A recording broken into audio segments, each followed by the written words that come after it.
E a gente vem acompanhando essa forte alta no preço dos grãos no mercado. E essa valorização tem feito com que alguns produtores de soja questionem a possível revisão de contratos de entrega futura do grão. Ou seja, produtores que no início da safra fecharam contratos ao preço de R$ 90 a saca questionam o cumprimento disso agora na hora da entrega, quando o preço está no patamar de R$ 170.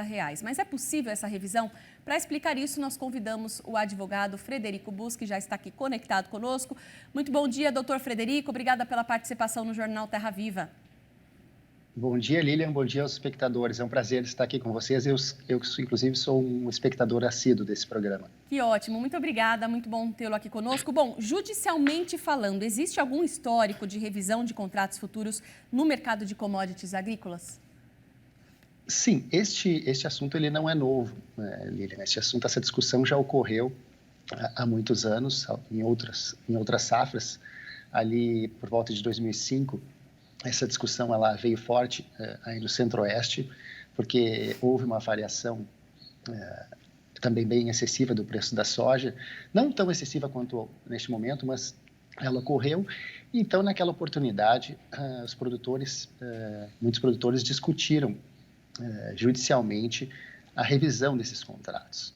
Qual a base legal, a tese que geralmente é arguida nesses casos? É a chamada teoria da imprevisão, que é uma teoria existente desde sempre no nosso ordenamento jurídico, que prevê que quando entra o momento em que eu firmo um contrato e o momento que eu tenho que cumprir este contrato, ocorre alguma variação excessiva nas condições, há a possibilidade de revisão judicial. Então, muitos produtores naquela época ingressaram com ações judiciais, com vista à revisão desses contratos.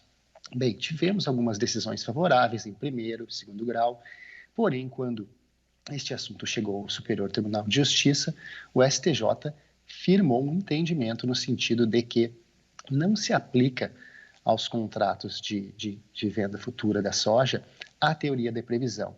O STJ, desde então, vem reiterando essa jurisprudência em julgados mais recentes. Até então, não tivemos decisões do STJ possibilitando esse tipo de revisão tão somente pela variação do preço.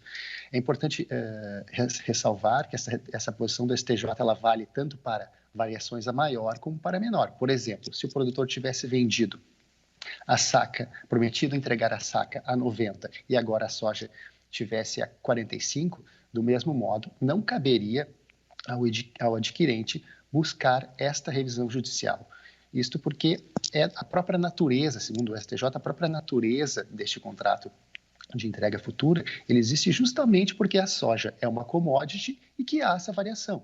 Então, o produtor, ele busca esta contratação lá no início da safra para ter uma previsibilidade de vender parte de sua produção durante ou após a colheita a um preço previamente ajustado e que lhe dê alguma segurança para pagar as despesas iniciais da lavoura. Então, do ponto de vista... Pois não? Não, eu ia te perguntar, né? Porque é o hedge, né? A proteção de preços aí que o produtor faz. E se a gente tem essa jurisprudência, né, do STJ de não decidir favoravelmente a revisão de contratos, quem está solicitando isso agora, né? É um grupo de produtores, é um grupo de empresas? Por que nessa tentativa? Eles estão alegando alguma outra coisa que talvez mude esse entendimento do STJ?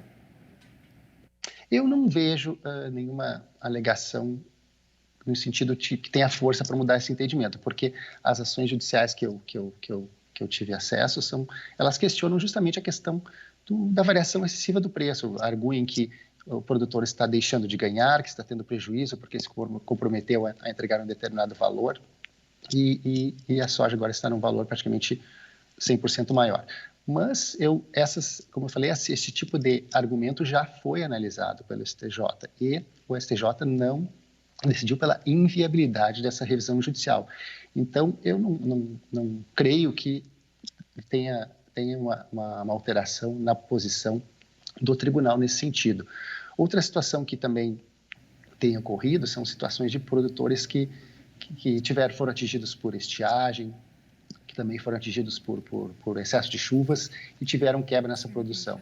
Nesse caso, também o tribunal tem sido rigoroso com as revisões contratuais revisões judiciais dos contratos de entrega futura. Então, uma recomendação para o produtor é muita cautela, que ele analise isso com muita parcimônia a fim de evitar prejuízos maiores do que entregar uma soja, enfim, com um valor um pouco menor do que, ou bem menor do que poderia vender no mercado, mas o ideal nesse momento é que o produtor cumpra esse contrato ou pelo menos se quiser, tente uma renegociação extrajudicial, porque judicialmente realmente as posições do STJ não têm sido favoráveis. Tem sempre que ficar em alerta aí, né? A gente não tem bola de cristal, tem que acompanhar o mercado. Doutor Frederico, obrigada pelas informações, um ótimo dia e até a próxima. Eu que agradeço, fico sempre à disposição. Um abraço. Obrigada.